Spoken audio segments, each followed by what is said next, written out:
நல்லறிவு அல்லது ஞானம் இல்லாததால் நம்மில் பெரும்பாலோர் துன்புறுவதில்லை. மாறாக அந்த ஞானத்தை நமது அன்றாட வாழ்வில் கடைப்பிடிக்காததால் தான் நாம் அல்லலறுகிறோம்.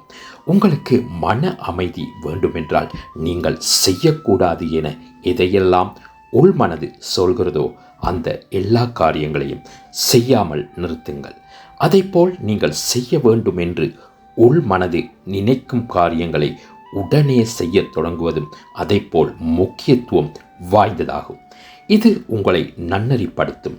நல்ல பாதையில் நீங்கள் வந்துவிட்டால் உங்கள் வாழ்வில் கடவுள் கிருபை வரத் தொடங்கி வாழ்வை மேன்மேலும் புனிதமாக்கும்.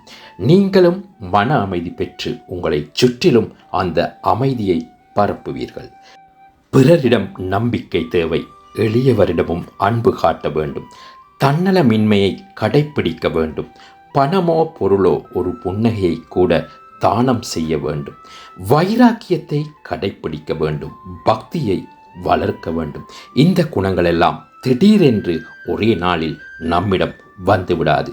உங்கள் வாழ்வின் ஓர் இயற்கையாக பிரிக்க முடியாது முக்கிய அங்கமாக அவை ஆக வேண்டுமானால் தினமும் சிறிது சிறிதாக பயிற்சியை நீங்கள் மேற்கொள்ள வேண்டும்.